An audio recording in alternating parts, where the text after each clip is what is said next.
Hey everybody, let's have a lesson. Let's start module 2.2 and let's do lesson 1. You ready? Are you pumped? Let's go. So when we learned about solving equations, there was a property called the addition property of equality. Now we're looking at the addition property of inequality.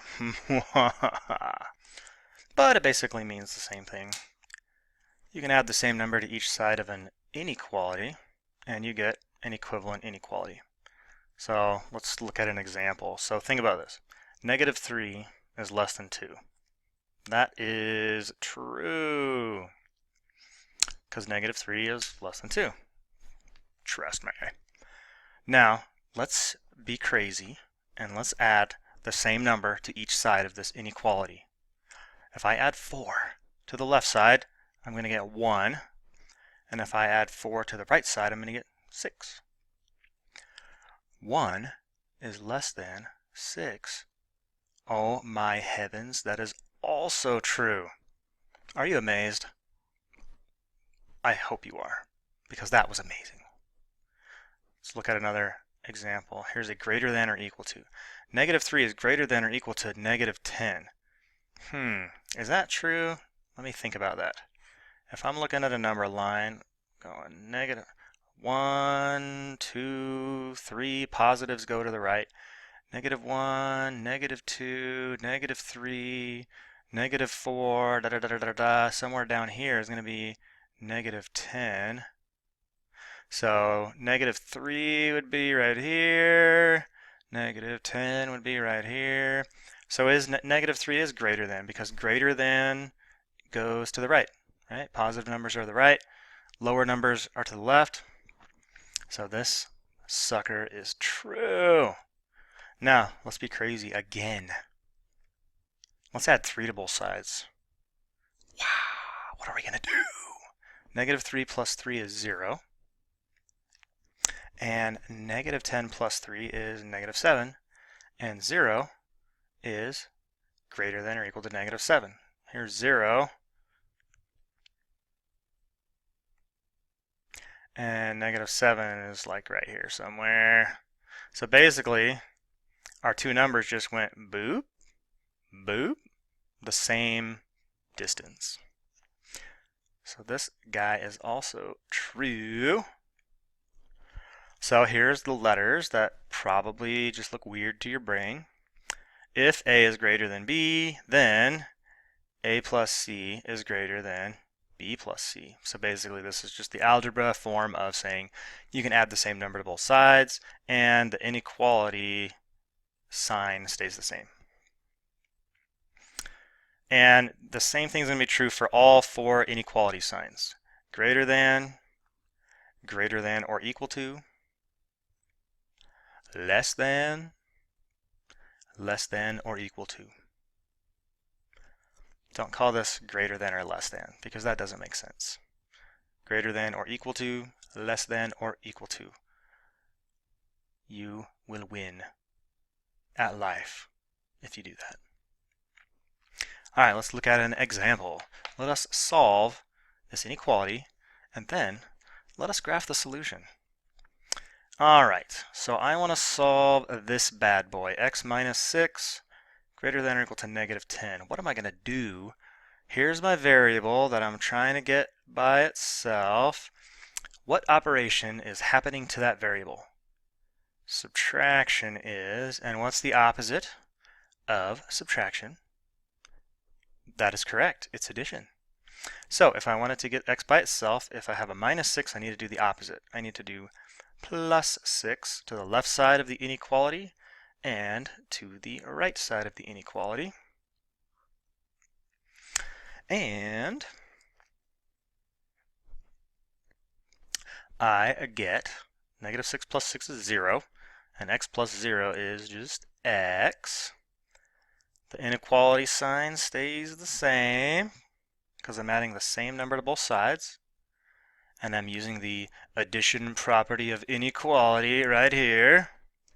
In my head, I always hear properties in like a deep voice with like echoes. Addition property of inequality, equality. You probably don't hear it like that, because I don't know why. I'm a nerd. Negative 10 plus 6. Let's see, that's like I lost $10 and then I got $6, so I'm really only down $4. So that is negative 4. Now, x greater than or equal to negative 4. What does that even mean? That means that, so x just stands for some numbers, whatever numbers, and it's the numbers that are greater than or equal to negative 4. So if we look at a number line, here's negative 4. So that's like my border line, and the greater than or equal to, the little line under it says that x can equal negative 4. I might have just said 4 before. I was wrong. It's negative 4. X can actually equal negative 4, so that means that when we make our circle here at negative 4, we have to color it in, because an empty circle means you can't equal that number, and a solid circle means you can equal that number. And then the numbers that are greater than negative 4 are to the right. So over here, your graph should look something like this. And if you are a computer, it will look more like that. But x greater than or equal to negative 4, we got the numbers that are greater than negative 4, and we include negative 4 because it can be equal to negative 4. So you can like look at where this graph is, and all these numbers are solutions to this inequality, right? If you look at 1, is 1 greater than or equal to negative 4? Yep. Is negative 3 greater than or equal to negative 4? Yep. Is negative 4 greater than or equal to negative 4? Yes, because it's equal to negative 4. See how that works? The little equal guy down there. All right, let's look at a couple of more.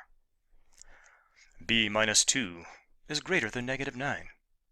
Well, the opposite of minus 2 is plus 2. So I'm going to add 2 to the left side of the inequality sign, and I'm going to plus 2 to the right side of the inequality sign using the addition property of inequalities. So negative 2 plus 2 is 0. That leaves b by itself. b greater than, because our inequality sign stays the same, negative 9 plus 2. You got more negatives, so you're going to have negatives left over. The 2 positives crush 2 of those negatives, so I got 7 negatives left. b is greater than negative 7. Look at my number line. Man, I'm good at writing number lines.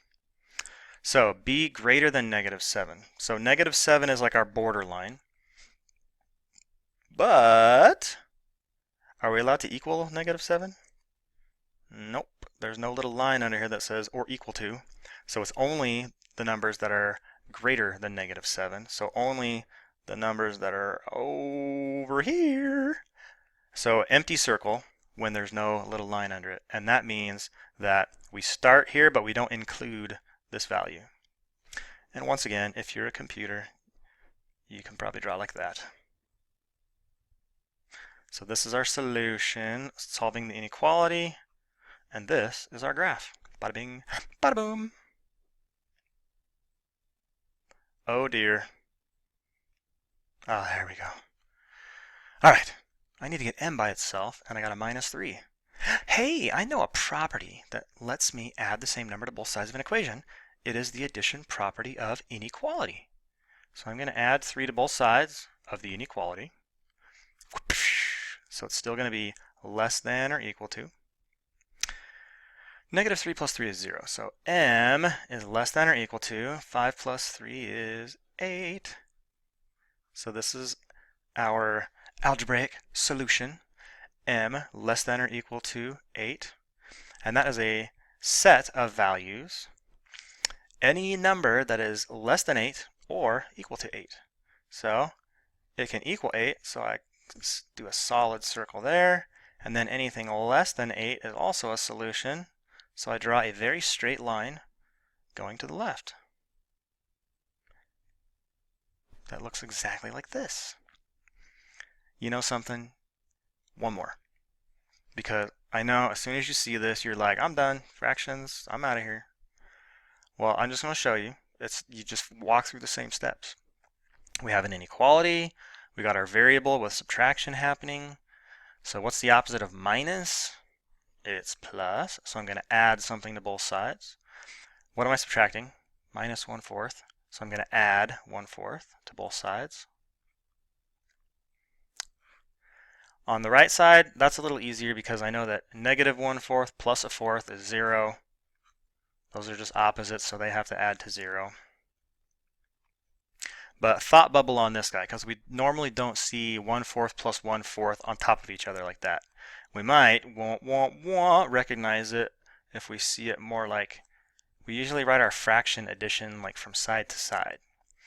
And then it's a little easier to remember that when you're adding fractions, you have to have a common denominator, which we do, luckily. And once you have the common denominator, you just add the numerators over that common denominator. So 1 plus 1 is 2. 2/4 reduces to 1/2. So 1/2 is greater than y. So another way to say that is, if 1/2 is bigger than y, then y is smaller than 1/2. So we can say y is less than 1/2. You notice that either way we write this, the little arrow guy is pointing at the y. And that's true for any, you can flip any inequality backwards as long as the inequality is still pointing at the same thing. Because one way I remember inequality signs is they point and laugh at the smaller thing. Like, haha, you're smaller than 1/2. Over here, pointing at the y, haha, you're smaller than 1/2. Y. Okay, now let's just graph this dude. All right, y is less than 1/2. Well, 1/2 is like halfway between 0 and 1. Can I equal 1/2? No. I have to be less than 1/2, but not equal to 1/2. So that means I draw an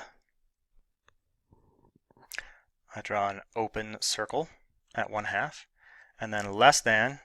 And here's a cool thing about why I flipped it backwards. Get it? Why, huh? If you start with your variable, then the inequality sign points in the direction that your line is going to go. So less than, the numbers that are less than 1/2 are over here. And look at the end of my arrow. What? It's a less than sign. Do you see that? Cray, cray. Well, folks, this was a long lesson. I appreciate you hanging in there. You are awesome. You are a special person. Don't forget it. Stay cool. See you later.